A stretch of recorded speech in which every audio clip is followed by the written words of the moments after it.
As far as being my last fight, I feel great about it. I'm ready. I'm ready to retire. I'm truly ready because my next chapter, and this is the end of a chapter basically. This is end of a chapter, beginning of a new one after this fight, and that is that I want to dedicate my time and commit to my students and my fighters, my own fighters. And I've done that already a few times in the past, year and a half. And it's been very rewarding. And this is how I came to that conclusion that I need to, as a crew, I think it's time for me to really embrace that role as a coach, as a trainer for upcoming fighters. And also the fact that, honestly, in the world of Muay Thai and women in my weight class and my experience, there's really nobody else left. I mean, there is, but it's not happening. I've made a decision that 2009 is my retirement year. This is, I really wanted to have that last fight with Jermaine because I think, it would have been an amazing fight, regardless of the outcome. But it's not happening. So then, in the light of that, I contacted Justin at Church Street and I say, hey, you know what, I'm ready to retire. I know that my first fight was on your card, Friday Night Fights, like 10 years ago. How about you put me on that December card and we do full circle and we do it in New York, which is even better now, come to think that, it's just much better than Suriname because nobody could have afforded to fly out there and see me and support me with their presence. So, and he was like, yeah, totally, who do you want to fight? And I was like, well, you know what, there's one more person that I actually tried to get in the past and it never happened. It's Helen Garnett from the UK. She's a very good fighter and I really want to fight her. And I happen to know that she wants to fight me because she sent me an email like a few months ago on Facebook. And I think it would be a great fight and it would be a great last fight and let's do it. And he was like, yeah, no problem. So, So I've been training really hard, even though, all those changes, I mean, it's completely, different. It's like a first and last at the same time. It's first and last, yeah, it's very interesting. It's just wonderful and I'm totally ready for it. Do you still get nervous at all? No, I never got nervous. No. Not even for my first one. It just doesn't work for me.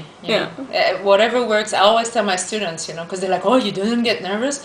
It's like, it's not because I don't get nervous that you shouldn't get nervous. Everybody has their way of dealing with like getting in that ring. Whatever it takes you to go in that ring, it's your own thing, There's no science to it, really. The only science is to make sure that you're really ready as far as your training.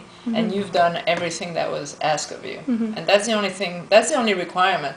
Anything after that, hey, if you need to be like, hysterical and laugh hysterically, that's fine. If you need to like tremble and be really nervous to get in there or angry, I don't know, whatever works for you. Like for me, it's like I get eager. I really want to get in there. I really, I don't get nervous, but I have this thing like, I get really eager, I think is the best word to describe it.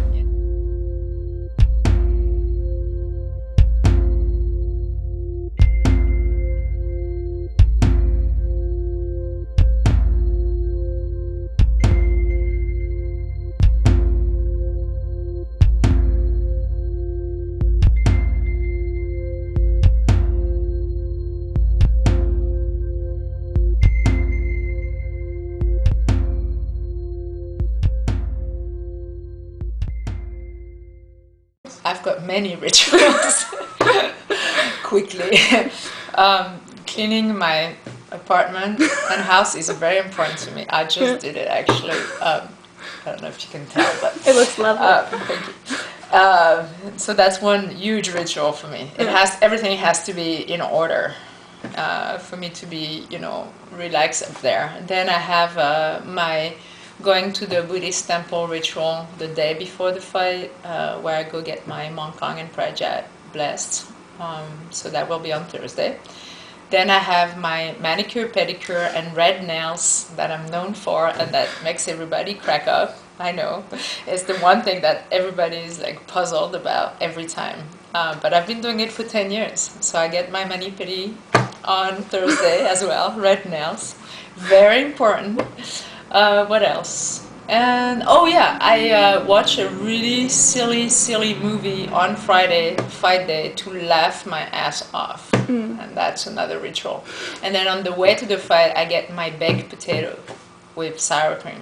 But yeah, those are definitely the rituals that, you know, I cannot miss, you know. And then, of course, the day of the fight, the ritual, the big ritual is my Y crew. You won an award for a Y crew, didn't you? I did in Thailand. I was very proud. It's the first time I've ever performed the Y crew, actually. Do you do the same one? Pretty much. I've altered it over the years. This one will be the last one as it is, because the second I open Chok Sabai Gym, I'm gonna have our own Y crew that I will design collectively. Actually, I am not gonna design the Y crew. We're gonna watch videos and we'll pick and choose what we like, what people like as a group, and we'll come up with our own Y crew, just to honor the tradition, you know, of Thailand having each camp having their own Y crew. I really want a specific Y crew, and I'm very happy because I know she is doing her Y crew. So this is kind of special for me because over the past 10 years, it's been very rare that people have performed the Y crew simultaneously with me in the ring. And it's something that's completely different, and I just love it.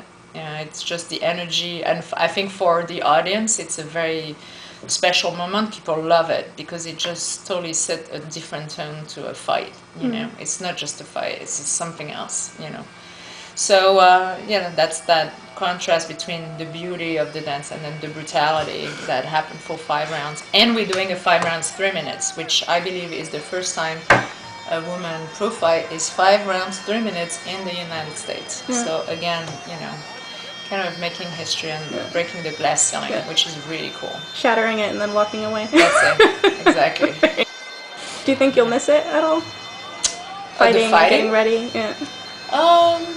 You know, no, because when I train my fighters and when I take care of my fighters going into a fight, I get more out of it than actually me doing it for myself. And this is what I was saying earlier. That's what made me think about retiring.